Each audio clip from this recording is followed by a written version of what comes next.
अगर मैं मेंस के फिटनेस की बात करूं तो उनको डिसिप्लिन में लाना डिफिकल्ट नहीं होता है? बट ये चीज़ सिर्फ हेल्थ में नहीं होती है, ये आपके फाइनेंस बिजनेस में भी होती है। आप इमेजिन करो, आप जॉब कर रहे हो, अच्छी खासी आपकी स्टेबल इनकम है और धीरे धीरे आप अपनी कंपनी में ग्रो कर रहे हो। वहीं से कोई एक जुआड़ी दोस्त आ जाएगा, बोलेगा देख मैंने कल 5,000 रुपये लगाए थे, 50,000 जीत गया, तू भी कर दे। तो कहीं ना इंसान के मन में वो लालच आ ही जाता है, बोलता है यार 5,000 के 50,000 रुपये।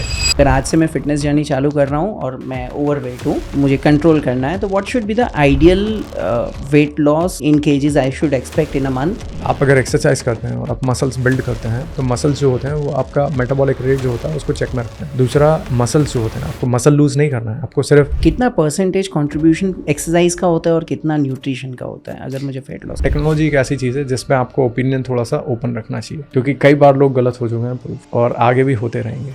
हमने तो ये भी सुना है कि रोहित शर्मा वड़ा पाव बहुत पसंद करते हैं। क्योंकि रोहित का क्या है ना कि इंजरीज थोड़े से हैं जिसके कारण उनको थोड़ी सी प्रॉब्लम होती है, और he is all format player. क्योंकि आप देखेंगे अभी जितनी जो करंट टीम है उसमें सबसे ज़्यादा अगर आप देखेंगे कि किसने ओडीआईज खेले तो that is Rohit Sharma. After Dhoni अगर किसी ने हमको एक वर्ल्ड कप दिलवाया तो Rohit Sharma.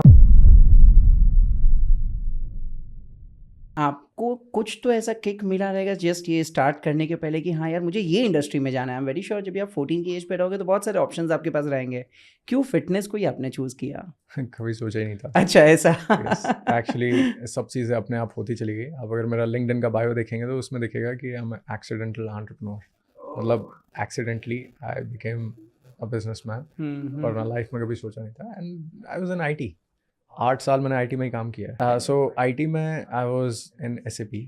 SAP is ERP, so implementation, migration, upgrades. अब बड़े बड़े जो बिजनेसेस होते हैं they run on ERP systems. तो उसमें फिर कंपनीज होती थी, लोरियल, लक्सॉटिका, गल्फ़ की कंट्रीज, गल्फ़ की कंपनीज होती थी। उन सब बड़े बड़े प्रोजेक्ट्स जो होते थे उसमें माइग्रेशन होता था इन ईआरपीज़ का। तो कब से ये फिर स्विच किया आपने?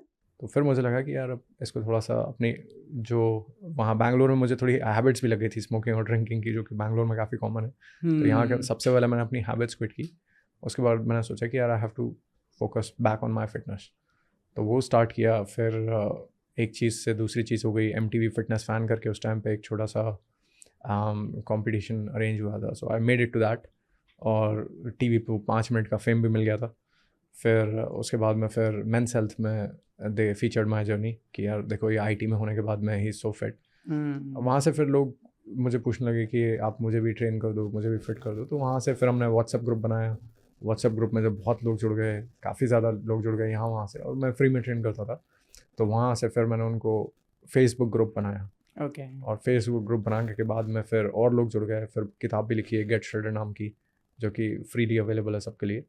एंड देन उसके बाद में मैं सेमिनार्स करने लगा। तो उस समय कुछ आइडिया नहीं था कि क्या कर रहे हैं क्या नहीं कर रहे हैं। बस लोगों ने बोला कि आप ये कर दो, तो मैंने कहा ठीक है कर देता हूँ, क्या प्रॉब्लम है।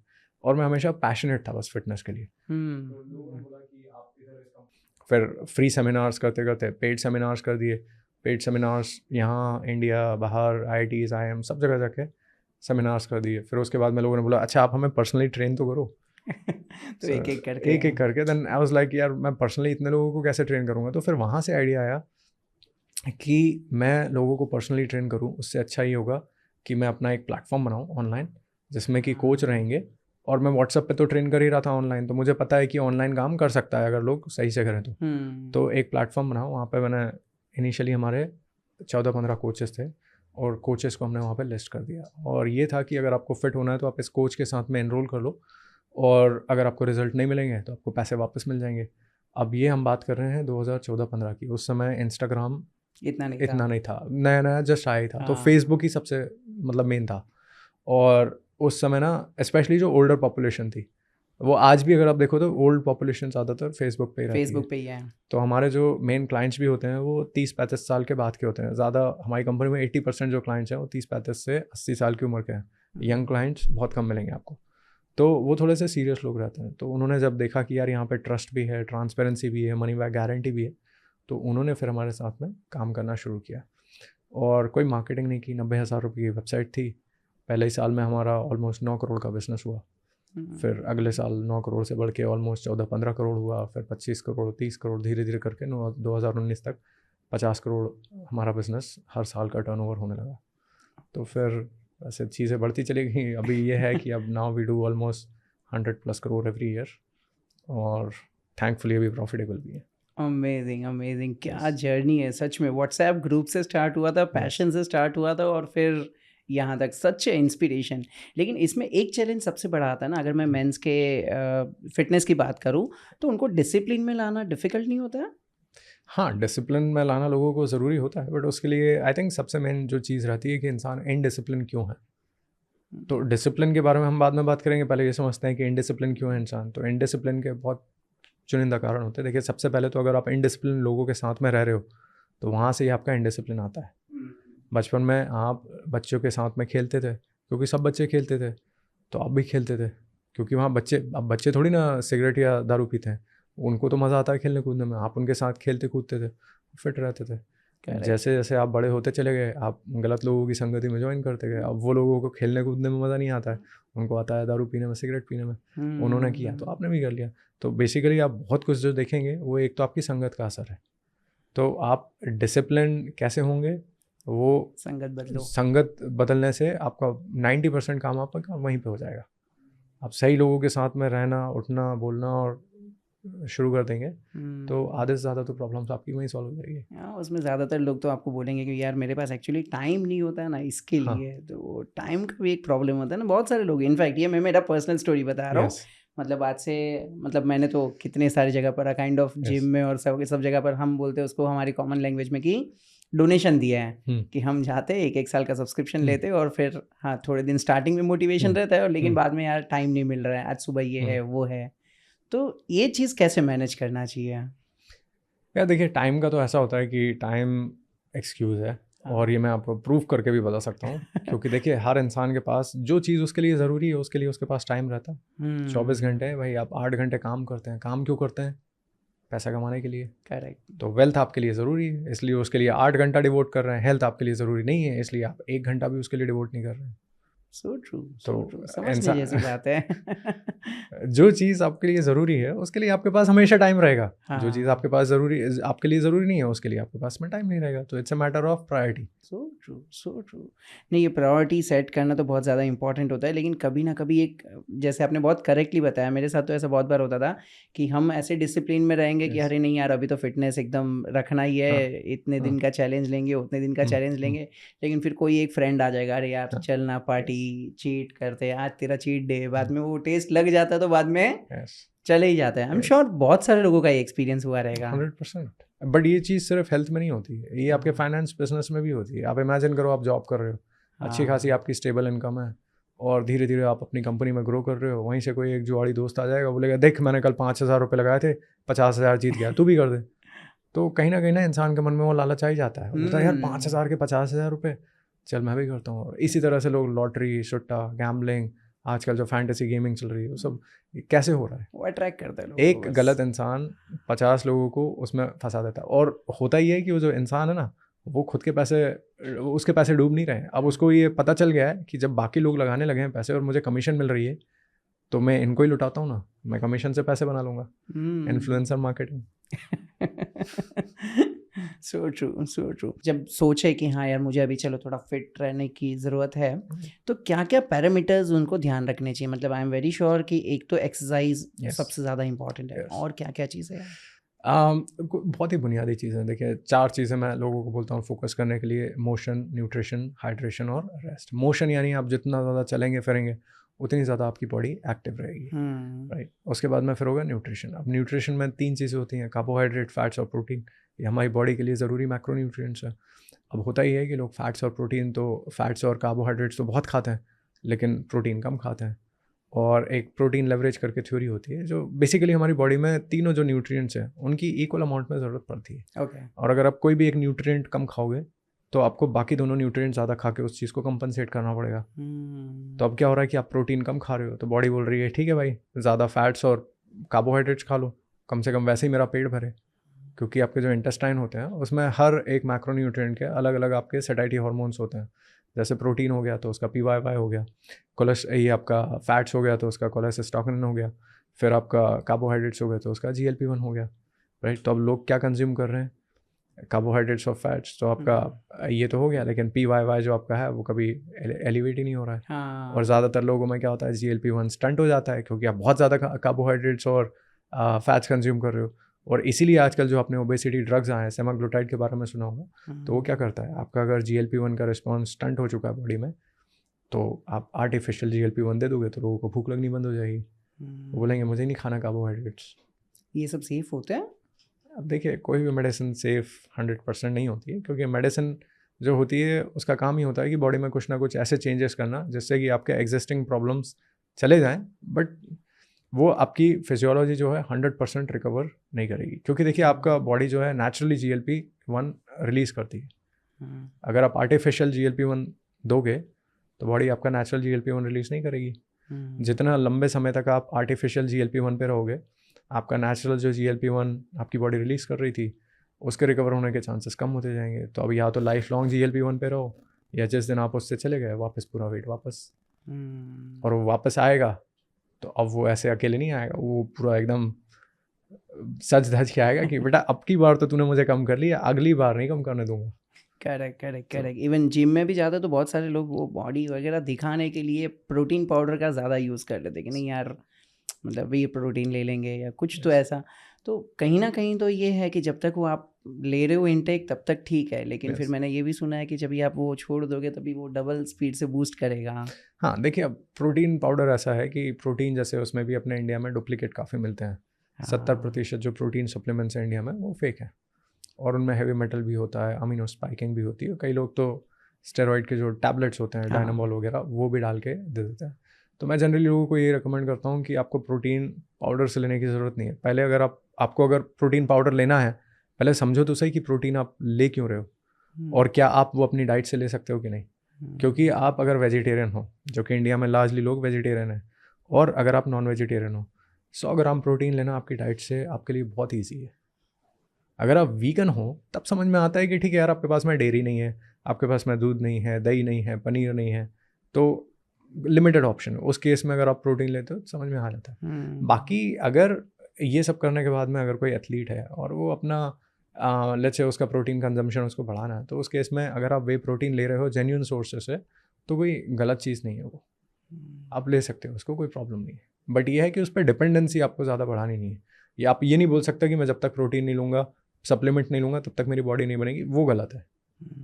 तो एक्सपेक्टेशन भी इंसान को थोड़ा मैनेज करके चलना चाहिए वहाँ पे। करेक्ट। एक्सपेक्टेशन की बात कर रहे तो लोगों का तो ये एक्सपेक्टेशन होता है कि यार मैं आज अगर फिटनेस चालू कर रहा हूँ तो यार 1 महीने में 10 किलो 20 किलो तो कम कर ही देंगे। 3 महीने बोलने वाला था, बट सही में यस। आइडियली क्या होता है, मतलब what a person should expect कि अगर आज से मैं फिटनेस जर्नी चालू कर रहा हूँ और मैं ओवरवेट हूँ, मुझे कंट्रोल करना है, तो what should be the ideal weight loss in KGs I should expect in a month?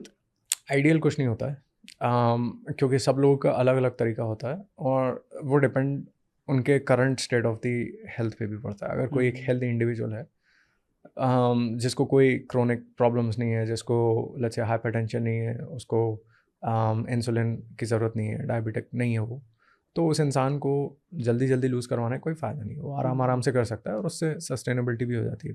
But फिर दूसरी चीज़ आती है मोटिवेशन लेवल।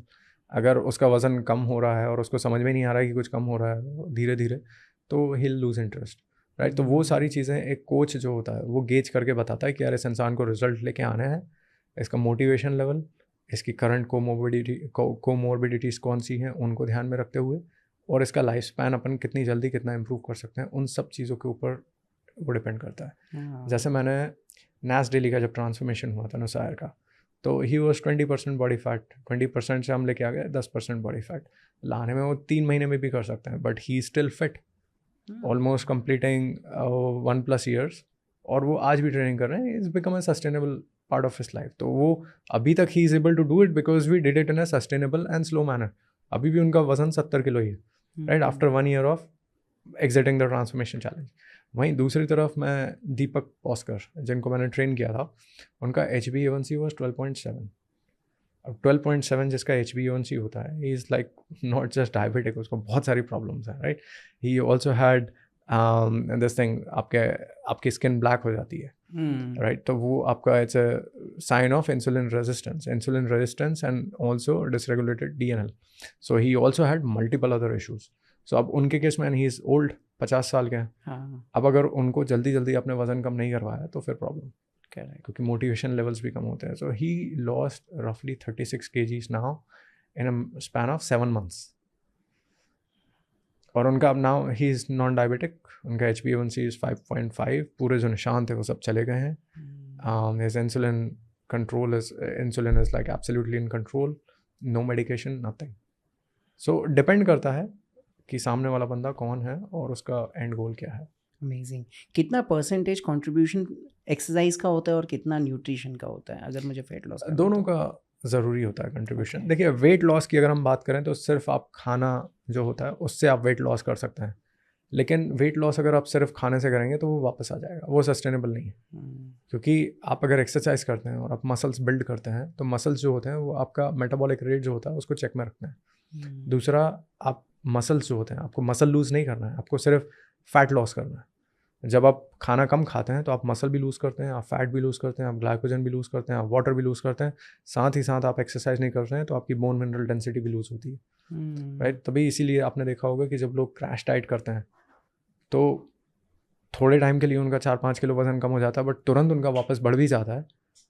क्योंकि एक तो उनका क्रॉनिक कैलोरिक रेस्ट्रिक्शन जो कि 600-800 कैलोरीज पे चले जाते हैं, एक्सरसाइज करते नहीं हैं, बाकी चीज़ों को कंट्रोल नहीं करते हैं, सिर्फ खाना बंद कर देते हैं. ये जस्ट मैं अभी आपके बारे में देख रहा था तो मुझे आपने अभी जस्ट हमने बात की कि आपने ऑनलाइन बहुत सारे लोगों को सिखाना स्टार्ट किया था अर्ली डेज़ में. Yes.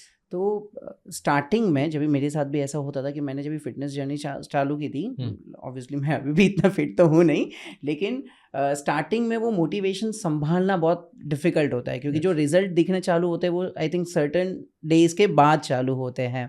तो वो स्टार्टिंग लेवल पे कैसे कोई खुद को मोटिवेटेड रख सके कि नहीं यार दिख तो नहीं रहा है कैमरा में या वो मिरर में, लेकिन हाँ वेट मैं वेइंग मशीन पे भी खड़ा रह रहा हूँ तो दिख नहीं रहा है, लेकिन हाँ internally things are improving.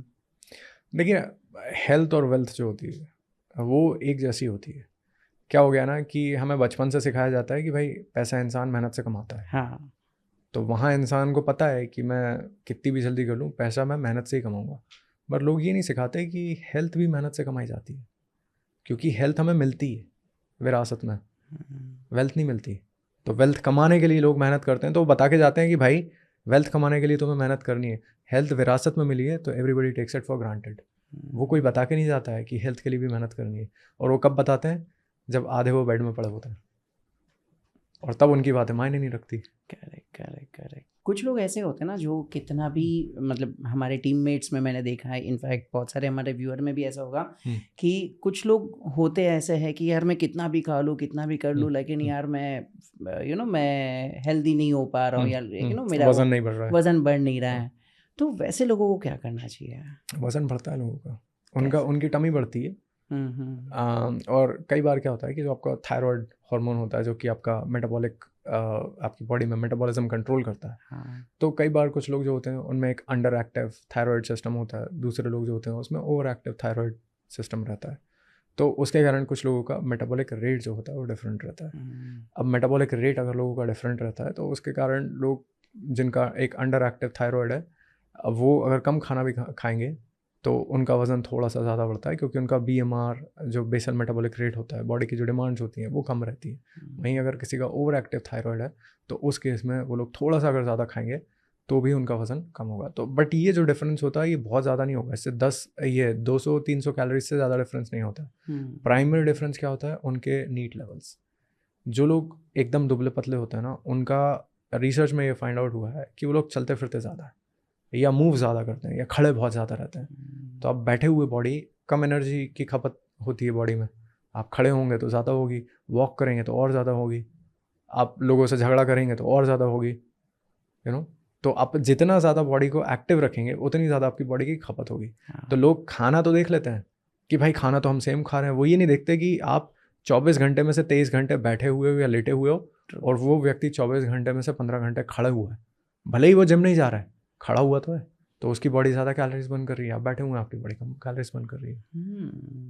Interesting. इतने सारे आपके पास क्लाइंट्स हैं, सबसे डिफ़िकल्ट क्लाइंट कौन था हैंडल करने में? क्योंकि मैंने आपके प्रोफाइल पे जस्ट चेक किया कि बहुत सारे ऐसे Bollywood stars and politicians and there are so many people जिन्होंने आपने जिनको ट्रेनिंग दी हुई है? नहीं, मैं पर्सनली ट्रेन नहीं करता। मैं सिर्फ ओवर लुक करता हूँ ट्रेनिंग। अच्छा। बाकी मैं पर्सनली ट्रेन किसी को भी नहीं करता। पर्सनल ट्रेनिंग मैंने नुसायर को की थी, और मैं जब भी लोगों को ट्रेन करता हूँ तो उसका एक यूट्यूब ट्यूटोरियल या कोलैबोरेशन बनाता हूँ, ताकि लोग जो देख रहे हैं उनको समझ में आए कि कैसे होती है और कैसे लाइव रिजल्ट्स मिलते हैं। क्योंकि पहले तो लोगों को विश्वास ही नहीं होता था कि लोग फिट हो सकते हैं। तो तब से ये अभी 2-3 साल पहले से मैंने ये सोचा है कि लाइव सीरीज़ बनाते जाओ, लोगों को लाइव कैमरे के सामने ट्रांसफॉर्म करो, तब लोगों को समझ में आएगा कि हाँ ये चीज़ें काम करती हैं। तो नुसायर के साथ में हमने एक्सपेरिमेंट किया था। तो नुसायर को मैंने ट्रेन किया 6 months। He was the easiest because he is very discipline, और उनका 1 महीने में ही काफ़ी अच्छा रिजल्ट मतलब समझ में आ गया था लोगों को।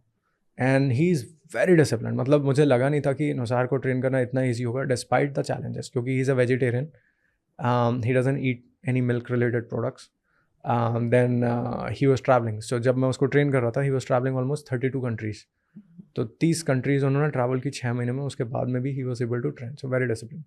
Second was Jamie is Miss World Canada. उनका भी ये अपना जो मिस वर्ल्ड हुआ था इंडिया में, तो वहाँ पे she was also top 40 finalist. तो उनको ट्रेन किया था, उसको भी हमने ऑनलाइन रिकॉर्ड किया। So she was also very easy. Deepak को ट्रेन करना was also easy. I think the toughest is food farmer. अच्छा। अभी रेवांत, यस, हाँ। उसको ट्रेन करना थोड़ा सा डिफिकल्ट है because he is one of those guys. बहुत दुबला पतला है वो, और उसको मसल्स बिल्ड कर रहे हैं। और बीच में एक बार डेंगू हो गया उसको, फिर उसको प्लांटर फेसाइटिस हो गया, फिर वो यूएस चला गया। तो 1 महीने की ट्रेनिंग तो हमारी वहाँ ख़राब हो गई। और चैलेंज है 6 महीने का। और एक बार तो क्या हुआ, एक तो डेंगू हो जाता है ना इंसान को, तो उसकी मेहनत जितनी करी हुई है, कम से कम वो 1 महीने में आपकी पूरी मेहनत वापस चली जाती है। सो एक हमारा जो पूरा किया धरा था वो पूरा अंडू कर दिया था डेंगू ने। फिर उसके बाद में यूएस व्हेन ही वेंट, तो वहाँ पे प्लांटर फेसाइटिस हो गया, उसमें थोड़ा सा टाइम ख़राब हुआ। But now he is again back at it, and he because he is very tall, so even if he has 6-pack abs and even if you have build muscles right, तब भी उनके frame में वो दिखेंगे नहीं। Correct. तो वो एक है, क्योंकि he is big body, so he need lot more muscles to look muscular. कोई अगर बंदा शॉर्ट स्टेचर का रहता है तो उसको कम मसल्स भी रहते हैं, तो मसल शो करते हैं। He is almost 6'4" something. और मेरे ख्याल से उसके साथ तो एक और प्रॉब्लम होता होगा कि वो आपको सामने से कुछ गाइड करता रहेगा, अरे नहीं यार ये नहीं खाना चाहिए, ये खाना चाहिए क्योंकि लेबल पे ये लिखा हुआ है। he doesn't do that. कुछ तो ऐसे क्लाइंट्स रहेंगे ना जो शायद, क्योंकि जस्ट अभी हम रिसेंटली एक डॉक्टर के साथ बात कर रहे थे, तो वो बोल रहे थे कि यार आजकल बहुत सारे लोग हैं ना गूगल सर्च करके आते हैं, तो हम उनको कुछ बोलेंगे उसके पहले वो लोग बोलते हैं अरे नहीं मैंने ये सर्च किया, ये खाना चाहिए, ये नहीं खाना चाहिए, आप उसमें से कुछ दो। ऐसा कुछ एक्सपीरियंस आपके साथ हुआ है? आपके स्टैंडर्ड एक्सरसाइज फॉर्मेट रहती है? नहीं, स्टैंडर्ड नहीं रहती सबके साथ में। सी जनरली अगर आप किसी भी व्यक्ति के साथ में काम कर रहे हो, उसको आप बता दो कि like this is how I like to work, और इस तरह से मैं करता हूँ। And Revant is a very nice guy. He is not a nutrition expert. वो कभी बोलता भी नहीं है कि he is a nutrition expert. He is primarily doing a job of exposing these large companies. तो वो क्या करता है कि यार ये कंपनीज बोल रही है, उसको प्रॉब्लम शुगर से नहीं है। उसने कभी नहीं बोला कि उसको शुगर से प्रॉब्लम है, उसको ये प्रॉब्लम है कि आप बोल रहे हो इसमें शुगर नहीं है पर है। तो he is not teaching people nutrition, he is teaching about how companies are misleading you that this food is healthy. उसको भी पता है कि कौन सा खाना हेल्दी है नहीं हेल्दी है, ये कुछ नहीं होता है। एवरी फूड इज़ लाइक आप कितनी क्वांटिटी में खा रहे हो उसके हिसाब से हेल्दी और अनहेल्दी होता है, राइट? बट कंपनीज क्या बोल रही हैं, वो कंपनीज जब लिख रही है ना हेल्दी, वो प्रॉब्लम है। लाइक आप हेल्दी क्यों लिख रहे हो भाई? हेल्दी मत लिखो, किसी को कोई प्रॉब्लम नहीं है, आप लोगों को बेवकूफ़ क्यों बना रहे हो? हाँ, ट्रू। नहीं, very very gentleman guy. And he also knows bit about nutrition. ऐसा नहीं है कि उसको नहीं पता है। सो ही विल नेवर से कि sugar is bad, he will not say sugar is bad. He just tells people कि इसमें इतनी शुगर है, तुम्हें पता नहीं है इतनी शुगर है, विच इज़ बैड, क्योंकि लोगों को पता नहीं चलता ना। सी शुगर आप अगर थोड़ी क्वांटिटी में खाओगे, WHO खुद बोलता है कि भाई 10% तक आप रिफाइंड शुगर अपनी रख सकते हो, उससे कम रख रहे हो तो अच्छी बात है, बट 10% तक sugar which is quite a lot. अगर 2000 कैलोरीज हैं, उसमें आप 10% तक अगर आपने अपनी ये रख रहे हो शुगर की कैलोरीज, तो दिन में आप 2-3 चाय पी सकते हो, और जो आपके थोड़ा बहुत अगर कुछ मीठा खाना है आप खा सकते हो। उससे ज़्यादा खाओगे तो फिर WHO बोलता है कि यार नहीं करोगे तो बेटर है, अब कर भी लोगे तो ऐसा नहीं है कि मर जाओगे, बट ये है कि maintain everything with in your macros. अब यहाँ क्या हो रहा है, लोग कितना खा रहे हैं शुगर, 50% उनकी रिफाइंड शुगर से आ रही है, वैसा नहीं होना चाहिए। रोहित शर्मा के साथ आपका एक्सपीरियंस कैसा था? बहुत अच्छा, मैं तो उनका फ़ैन ही था। मतलब 2 साल से थोड़ा सा वो एक बोलते हैं ना मैनिफेस्ट करने का, तो जब से चल रहा था हम लोग का। और luckily when we started, so last two last year we had this event. Goa में हमारा एक इवेंट होता है कनेक्ट, वहाँ पे मैं उनके एक फ्रेंड से कनेक्ट हुआ। उन्होंने बोला कि यार जेसी रोहित के साथ में कुछ करना है, तो फिर तब से चल रहा था। But Rohit is a very busy guy. उनको क्योंकि वो इंडिया में रहते हैं, मैच खेलते हैं, फिर उनका बाहर कहीं मैच हो जाता है, फिर कहीं यहीं कहीं, and he is a very very busy man. और लकीली हम लोग जस्ट वर्ल्ड कप के पहले, जो अपना IPL वर्ल्ड कप हुआ, उसके 3 महीने पहले हमारा डिस्कशन उनके साथ में चालू हुआ। थिंग्स वर्कड आउट, और उसके और भी अच्छी बात हुई कि उसके बाद में इमीडिएटली उन्होंने वर्ल्ड कप भी जीत लिया। सुपर, तो आपके लिए एकदम बूस्ट मिल गया। बिल्कुल। And he is a very very down to earth, very nice person. हम लोग जब उनके साथ में बैठे and we recorded this long podcast, so didn't come across कि यार this guy is like some unreachable person. See, he's busy like any other person. He is busy, he has to manage certain things, but he will not make you feel like you are from a different planet or he's from a different planet. He'll sit and talk to you like ये तुम्हारे बाजू में ही रहता है। Yes, very humble। नहीं, वो तो उनके जेस्चर से दिखता ही है। yeah, he's very, and he's mentioned this on the podcast also. उन्होंने खुद भी बोला है कि यार देखो, हमारी लाइफ में मतलब just because of money we can't change। उन्हें पॉडकास्ट में साफ आप देखेंगे, उनका पॉडकास्ट मेरे साथ में, said just because of money we can't change, because we've seen up also, we've seen down also, and I've remained the same. Or he enjoys simple things. Like I think the best thing about him is he likes very simple things. ऐसा कुछ fancy कुछ नहीं, normal, very simple living. Yeah. हमने तो ये भी सुना है कि रोहित शर्मा वड़ा पाव बहुत पसंद करते हैं। मैंने भी सुना ही है, मैंने देखा नहीं है उनको खाते हुए। ओके वैसे, लेकिन वो अपने फिटनेस पे तो ऑब्वियसली ध्यान देते ही रहेंगे। It's very serious. लेकिन फिर भी विराट कोहली से उनका कंपैरिजन होता है बहुत बार। देखिए, मेरे ख्याल से ना कंपैरिजन करना थोड़ा सा गलत है, क्योंकि रोहित का क्या है ना कि इंजरीज थोड़े से हैं, जिसके कारण उनको थोड़ी सी प्रॉब्लम होती है। और he is all format player, क्योंकि आप देखेंगे अभी जितनी जो करंट टीम है उसमें सबसे ज़्यादा अगर आप देखेंगे कि किसने ODIs खेले तो दैट इज़ रोहित शर्मा। और जब आप इतना बैक टू बैक क्रिकेट खेलते हो तो it starts taking a toll on your body. And he is been very consistent also. After Dhoni अगर किसी ने हमको एक वर्ल्ड कप दिलवाया तो रोहित शर्मा, और उसके पहले वाला भी जीत ही गए थे ऑलमोस्ट, फाइनल में जाके थोड़ा सा हुआ। सो आई थिंक वो चीज़ें थोड़ी सी टोल ले लेती हैं। He will never speak publicly, but उनको बहुत इंजरीज हुई हैं, and despite injuries he's managed to make India win, and he's a kind of a guy, like from what I understand and know about him, that कल किसी ने बोल दिया रोहित ये जाके खेलना है, he'll go and play. So he's like that kind of a person. अब विराट के मैं कभी मिला नहीं हूँ तो मुझे उनके बारे में ज़्यादा पता नहीं है, बट मुझे लगता है कि कंपैरिजन थोड़ा सा अनफेयर हो जाएगा, because Virat is in his own league और रोहित शर्मा जो है he is in a different league of his own. Correct. Yeah, both are very different people. उनकी लाइफ की priorities and the way they live their life is also very different. Rohit is also very serious about fitness, and he's now you'll see. You'd start seeing him. He has already become much more leaner compared to where he was 2 years, 3 years back because of injury. He'll get more leaner. अगर हम social media पे देखें तो लोगों को तो यही पता है कि विराट कोहली सबसे ज़्यादा फिट है, और वो जब भी मतलब वो प्रेजेंट भी वैसे ही होता है कि खेलेंगे तभी पूरी ताकत से फिट एंड फाइन प्रॉपर। एक मुझे इंसिडेंस याद है ऐसा, जस्ट मैंने ऐसे ही कहीं वीडियो देखा था कि रोहित शर्मा जब भी 6 मारते हैं ना तो वो भले वो इतने ज़्यादा विराट के कंपेयर में इतने ज़्यादा हेल्दी नहीं है, लेकिन फिर भी वो 6 मारते तो स्टेडियम के बाहर जाते हैं, उनके ज़्यादा बड़े 6s होते हैं। और कंपेयर टू विराट कोहली जो इतने मेंटेन करते हैं अपने फिजिक को, वो इतने ज़्यादा नहीं कर पाते हैं। तो क्या ऐसी देखिए मसल मास में तो उतना ज़्यादा डिफरेंस नहीं है, क्योंकि Rohit also does strength training. थोड़ा सा बॉडी फैट परसेंटेज में ऊपर नीचे हो जाता है, जिसके कारण लोगों को लगता है कि the person is not that fit. But cricket का गेम ऐसा है कि कोई भी अनफिट अगर बंदा होता तो वो खेल ही नहीं सकता। और फिर 500 से ज़्यादा अगर किसी ने मैच खेल लिए हैं तो फिर कोई ये बोल ही नहीं सकता कि बंदा फिट नहीं है। Correct, right. So he is definitely fit. It's just that कि कहीं ना कहीं उनका एक जो इंजरीज हैं वो थोड़ा सा कहीं ना कहीं उनको होल्ड बैक करके रखा था, but now you will see he is coming back very strongly. Amazing amazing. हम भी एकदम एक्साइटेड है रोहित शर्मा को इतने लीन देख, मतलब इतने फिट एंड फाइन देखने के लिए। Great great. आपके प्रोफाइल पे मैं जस्ट चेक कर रहा था, बहुत सारे बॉलीवुड स्टार्स को भी आपने ट्रेनिंग दिया हुआ है। सुनील शेट्टी के साथ एक्सपीरियंस कैसा था? सो अगेन पर्सनली मैं ट्रेन नहीं करता हूँ उनको। हाँ, क्योंकि उनकी एज बहुत ज़्यादा है, उनको शायद मतलब बहुत ज़्यादा in the sense age wise वो इतने दिखते हैं, वैसे लगते नहीं कि यार एज उनकी इतनी अच्छी है। तो क्या सीक्रेट क्या है उनकी एज की?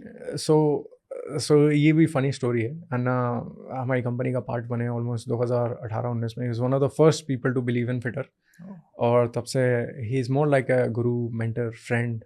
आप उनसे मिलोगे तो आपको समझ में आएगा कि he is the same person in movies and in real life. And that was very shocking revelation, क्योंकि एक्टर जो होता है ना वो स्क्रीन पे एक्टिंग करता है और रियल लाइफ में कुछ और होता है। यहाँ पे he was more Sunil Shetty in real life than what you would see in movies. So same personality, same वही हैवी वॉइस, सेम उनका चलने का style and everything is amazing. So and हुआ ये था कि बीच में थोड़ी सी उनकी हेल्थ जो थी, because he is very particular about his health, but nutrition पे उनका थोड़ा सा ध्यान नहीं था। तो फिर जब 2018 में हमारा कनेक्ट का इवेंट हुआ था, 2018-19 में, उन्होंने स्टेज में सब लोगों के सामने कमिटमेंट किया था कि JC next time I am coming, I am going to be lot more fitter.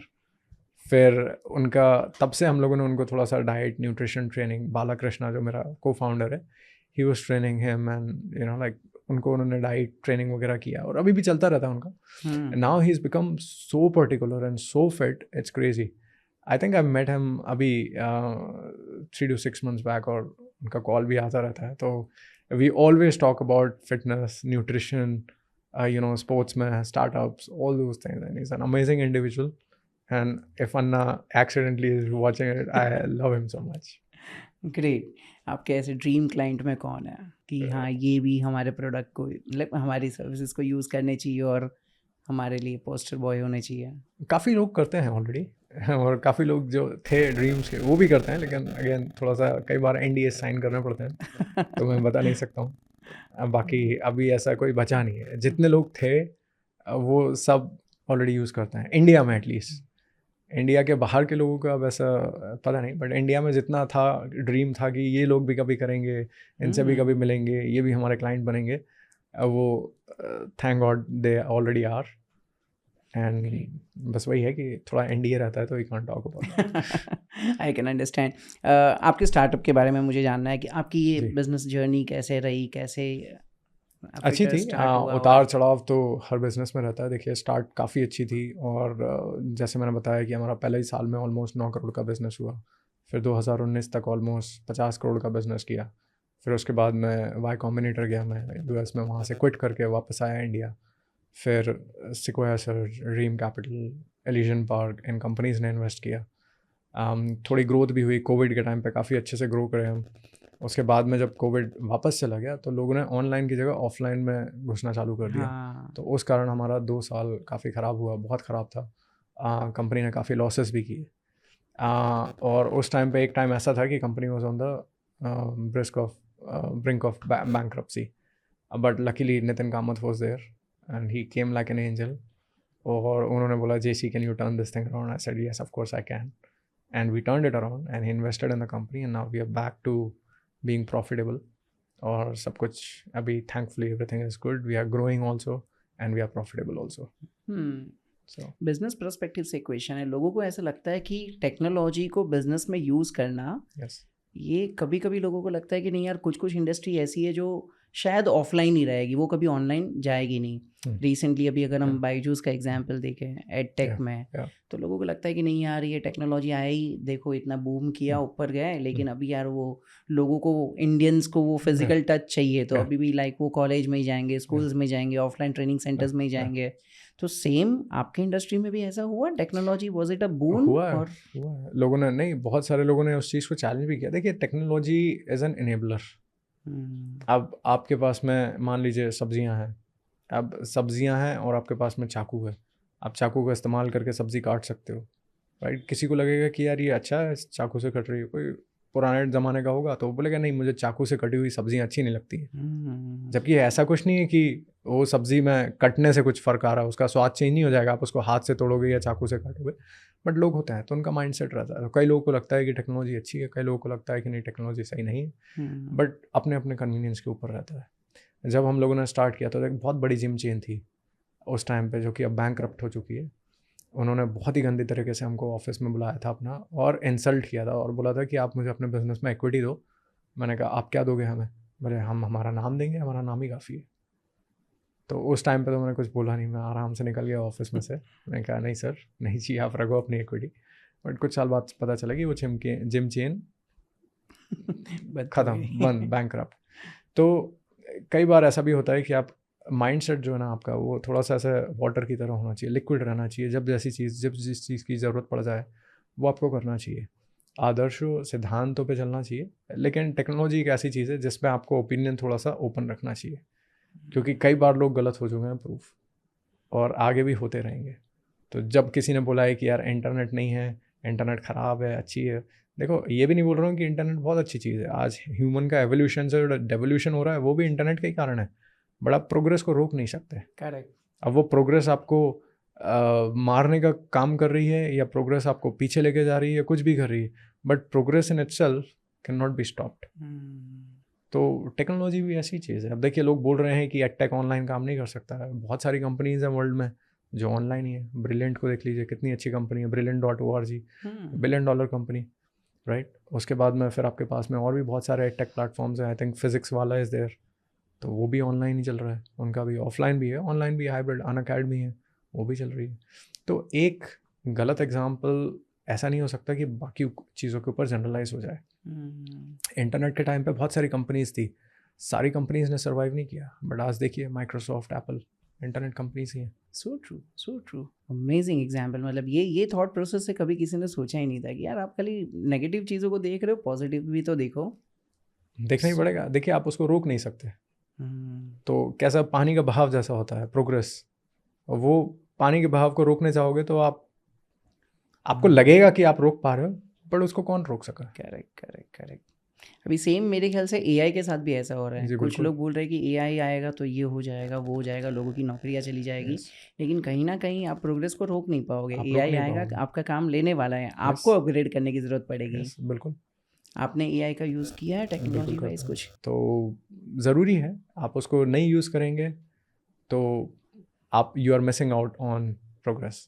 लोग बोलेंगे कि क्या ज़रूरत है। देखिए एआई से चीज़ें ईजी हो जाती हैं, तो हम भी एआई में ऐसा नहीं बोल रहे हैं कि AI will replace everything. AI will not replace human interaction, at least for the next 10-20 years. I feel कि AI will not replace human interaction. पहले मुझे लगता था कि कभी रिप्लेस नहीं करेगा, बट अब मुझे लगता है कि जिस स्पीड से एआई ग्रो कर रहा है, it can also replace human interaction may be in 10-20 years, may be even in 10 years, 5 years, but at least 5 years तो it cannot replace human interaction, right? So time और वही है कि समय की नज़ाकत को ध्यान में रख के बोलना और करना चाहिए। तो अभी मैं वही उसी फेज में हूँ। करेक्ट। एक्सरसाइज के लिए रूटीन क्या होना चाहिए पूरे दिन में? अगर बिल्कुल नहीं करते हैं तो 15 मिनट करना शुरू करें। 15 मिनट करते हैं तो 20-25 मिनट करना शुरू, 20-25 मिनट करते हैं तो 45 मिनट करने की कोशिश करें। बेसिकली कुछ भी करें बस, वो ज़रूरी है। ये ज़रूरी नहीं है कि आप हर दिन जाके और जिम में बोलो कि यार आज मैंने एक्सरसाइज 100% नहीं की तो मैंने एक्सरसाइज की नहीं। वो गलत है, वो एक्सट्रीम अप्रोच होगी। क्योंकि उसमें क्या होगा कि आप अपने आप से डिसअपॉइंट हो जाएंगे, फिर बोलेंगे यार मैं उतना कर ही नहीं रहा हूँ, हो ही नहीं रहा है, तो फिर मैं 0 कर देता हूँ। देखिए 1 + 2 + 3 + 4 + 1 + 2 कुछ ना कुछ नंबर बन जाएगा। बट आप उसको अगर कंपेयर करेंगे ना, 10 + 0 + 0 + 0 + 10 + 0 0, वो हमेशा एक छोटा नंबर रहेगा। तो आपको थोड़ी थोड़ी चीज़ों को आपको जोड़ते हुए चलना है। आप ये सोचोगे कि मैं सिर्फ बड़ी चीज़ें इकट्ठा करूँगा तो आप आगे नहीं बढ़ पाएंगे। और वहीं प्रॉब्लम हो जाती है। लोग सोचते हैं मैं जिम जाऊँगा, 1 हफ्ते तक पूरी मेहनत करते हैं, उसके बाद पूरे साल छुट्टी मार लेते हैं। मैं बोल रहा हूँ एक पहले हफ्ते में आप धीरे धीरे करो ना। हर दिन 15 मिनट जाओ, कभी 20 मिनट कर ली, कभी 1 घंटा कर लिया, कभी 45 मिनट कर लिया। जब जिस दिन जैसा आपको लग रहा है कि आज मैं कर सकता हूँ, लेकिन कोशिश ये होनी चाहिए कि भाई गैप नहीं, छुट्टी नहीं लेनी है, रोज़ करना है। जितना कर सको आप करो। आदत एक बार पड़ गई एक्सरसाइज करने की, वो सबसे इम्पॉर्टेंट है। लोगों की आदत बन ही नहीं पाती है।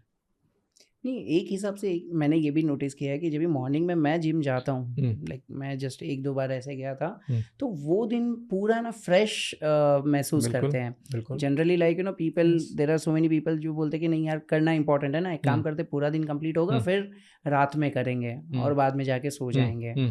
जबकि मैंने एक पर्सनली एक्सपीरियंस किया है कि अगर हम मॉर्निंग में आधा 1 घंटा भी भले जिम में जाके आए, भले वो कार्डियो कर ले, कुछ नहीं दो, लेकिन पूरा दिन एकदम फ्रेश हो जाता है। बिल्कुल। आपका क्या ओपिनियन है? मैं मॉर्निंग में ही करता हूँ मैं, बट इसमें भी ये रहता है, मैंने जनरली ट्रेंड देखा है कि जब लोग यंग रहते हैं तो वो इवनिंग टाइम ज़्यादा प्रेफर करते हैं। वहीं जैसे ही लोग थोड़े ओल्ड होना शुरू हो जाते हैं, अगेन ओल्ड तो नहीं है हम लोग, बट एक एज हो जाती है जिसके टाइम पे फिर हमको थोड़ा सा टाइम का लगता है कि यार मॉर्निंग में करके और ख़त्म कर देते हैं, तो पूरा दिन का मतलब फिर सोचना नहीं है कि उस टाइम वर्कआउट, तो वो फिर एक प्रायोरिटी वाली चीज़ बन जाती है। और जो यंग लोग होते हैं वो शौक के लिए करते हैं, तो उनको मज़ा आता है, इंस्टा रील्स के लिए। एग्जैक्टली, नहीं उनको मज़ा आता है जेन्युइनली, क्योंकि वर्कआउट करने में भी एक बहुत अच्छा आपका बॉडी में सेरोटोनिन रिलीज होता है, तो आपका मूड एलिवेट कर देता है। तो जब मैं यंग था तो मैं हमेशा इवनिंग में करता था, मुझे लगता था यार ये लोग मॉर्निंग में कैसे कर सकते हैं, पागल है इतनी सुबह उठ के एक्सरसाइज करने वाले। बट अब पिछले अगर अब 5-7 साल से देखेंगे, मैं हमेशा मॉर्निंग में वर्कआउट करता हूँ। और अब मुझे कोई ये नहीं बोल सकता कि यार जिम इवनिंग में चले जाओ, क्योंकि क्या है कि आप काम में बिजी हो जाते हो, फिर शाम को आपको फैमिली को भी टाइम देना रहता है, तो मॉर्निंग में करके और फिनिश। ट्रू। बट दोनों में ही कोई खराबी नहीं है, आप दोनों ही टाइम जो भी आपको प्रेफर करता है, लाइक आई सेड, करना ज़रूरी है, कब कर रहे हो उतना ज़रूरी नहीं है। योगा को लेके आपका क्या पर्सपेक्टिव है? देखिए योगा ठीक है, बट योगा से आपके मसल्स बिल्ड नहीं होंगे। जो अपन योगा करते हैं नॉर्मल, जो आप ये सूर्य नमस्कार वगैरह करते हो, it's good for balance, mobility, थोड़ा बहुत फ्लेक्सिबिलिटी के लिए। बट अगर आप कॉम्प्लेक्स आसन नहीं करते, जो कि almost reaching in the domain of आपका कैलिस्थेनिक्स, जहाँ पे आप बॉडी को बैलेंस नहीं कर रहे हो या जो कॉम्प्लेक्स पोजेस नहीं कर रहे हो, तब तक आपके मसल्स बिल्ड नहीं होंगे। तो योगा को आप लेके चलिए more for mind than body. Body के लिए अगर आप थोड़ा सा वज़न उठाएंगे या बॉडी वेट ट्रेनिंग करेंगे तो वो आपके लिए बहुत ज़्यादा बेनिफिशियल है, बहुत कम समय के लिए। बहुत कम समय में बहुत ज़्यादा फ़ायदे पहुंचा सकती है। और यहाँ पे भी लोग बोलेंगे कि यार मशीन्स कौन करता है, ये कौन। देखिए मशीन टूल है, और जो इंसान बोलता है कि नहीं जिम में वो आर्टिफिशियल मशीन से, उस इंसान को फिर मिक्सर ग्राइंडर भी यूज़ नहीं करना चाहिए, उसको चाकू भी यूज़ नहीं करना चाहिए, लैपटॉप भी यूज़ नहीं करना चाहिए, कैलकुलेटर भी यूज़ नहीं करना चाहिए, उसको अपनी उंगली पे काउंट करना चाहिए हर चीज़। तब उसको समझ में आएगा कि वो किस तरह की वाहियात बातें कर रहा है। बहुत सारे लोग ऐसे न्यूट्रिशनिस्ट स्पेशली ये बोलते हैं कि अरे नहीं यार आप खाने पीने पे ध्यान दो, 80% तो वही कंट्रीब्यूट करेंगे, 20% ही ये जिम विम एक्सरसाइज से होता है। गलत है वो। हाँ, वो अपना खाली बिजनेस करने के लिए बोलते रहेंगे। और मैंने आपको पहले भी बताया कि आपको रिजल्ट मिल जाएंगे, लेकिन आपका मसल भी लूज़ होगा, आपका बोन डेंसिटी भी लूज़ होएगा, राइट। तो आपको सिर्फ खाने पे ही फोकस नहीं करना है, एक्सरसाइज भी ज़रूरी है। एक्सरसाइज करके आप मसल्स बिल्ड करना बहुत ज़रूरी है। आप मसल्स बिल्ड नहीं करेंगे तो फिर आपका बोन डेंसिटी जो होता है वो कम होता है, उससे आपका पोस्चर खराब होगा। फिर आप जैसे जैसे बूढ़े होते चले जाएंगे, क्योंकि आपको बोन्स भी स्ट्रॉन्ग रखने ज़रूरी है, तो फिर लोगों को काफ़ी प्रॉब्लम होती है। इंडिया में स्पेशली सार्कोपीनिया बहुत कॉमन है, और उसके कारण अर्थराइटिस, ऑस्टोपीनिया, ये सारी चीज़ें इंडिया में बहुत कॉमन है। फिटनेस और मेंटल हेल्थ का क्या कनेक्शन है? डे एंड नाइट जैसा, जैसे रात नहीं होगी तो दिन नहीं होगा, दिन नहीं होगी तो रात नहीं होगी, राइट। तो उसी तरह से आप फिजिकली फिट नहीं हो तो आप मेंटली फिट हो ही नहीं सकते, मेंटली फिट नहीं हो तो आप फिजिकली फिट नहीं हो सकते। और एक की कमी दूसरे को अफेक्ट करती है, और एक को आप करना शुरू कर दोगे तो दूसरा भी बेटर होता चला जाता है। करेक्ट। क्योंकि है तो आपकी बॉडी, भाई ब्रेन है वो भी आपका ही ऑर्गन है, बाकी पूरी बॉडी है वो भी आपका ही ऑर्गन है। आपके पूरे एक्सपीरियंस से अगर आपको कोई 3 लेसन्स देने हो हमारे व्यूअर्स को, कि जो सोच रहे कि मैं अब अपनी एक्सरसाइज और फिटनेस की जर्नी स्टार्ट करूँ, तो उनको ये 3 लेसन क्या देना चाहोगे? एक तो ये कि बहुत ज़्यादा उसके बारे में सोचना नहीं है, जाके कल शुरू कर दो मॉर्निंग में। और बहुत ज़्यादा एक्सपेक्टेशन भी मत रखो कि यार मैं एकदम कुछ बहुत बड़ा तीर मार लूँगा, क्योंकि जिस तरह से पैसा कमाने में टाइम लगता है, यहाँ पे बॉडी बनाने में या अपने आप को फिट रखने में भी टाइम लगता है, और ये लाइफ लॉन्ग थिंग है।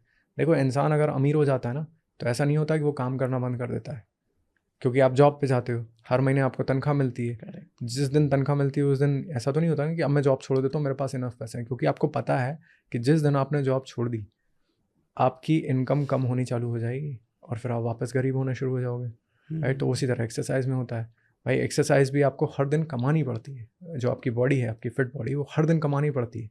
जिस दिन आपने उसको बंद कर दिया उस दिन आप फिर गंवाना शुरू कर दोगे। तो health and wealth they both work the same way, और दोनों के लिए आपको इक्वल अमाउंट में मेहनत करनी पड़ती है। जो जितने लंबे समय तक उसमें मेहनत करता जाता है, कंपाउंडिंग फिर यहाँ पे आ जाता है, वो चीज़ उतनी लंबी कंपाउंड होती चली जाती है। पहले आपको फिट रहना डिफ़िकल्ट होएगा, फिर आपके लिए धीरे धीरे ईजी हो जाएगा, फिर लोग बोलेंगे तो ये तो पॉसिबल ही नहीं बिना ड्रग के, फिर आप करते चले जाओगे, फिर वो लोग निपट जाएंगे, फिर नए लोग आएंगे, फिर वो बोलेंगे कि वाह अब इनका नाम हिस्ट्री बुक में लिखो। ऐसा रहता है। अमेजिंग अमेजिंग, बहुत सारी अच्छी लर्निंग्स आज के पॉडकास्ट में मुझे मिल रही है। सच में मुझे तो आज ऐसा लग रहा है कि ये लाइव ऐसा सेशन है जहाँ पर मैं खुद मोटिवेट हो गया हूँ कि यार मुझे कल सुबह से जाम पे great great great, thank you so much sir, thank you so much, it was really great talking to you. और हमारे जो व्यूअर्स हैं उनके भी अगर कोई मन में क्वेश्चन रहेंगे तो श्योर वो नीचे कमेंट में दे देंगे और हम वापस एक बार मिलेंगे। 100%। Thank you so much.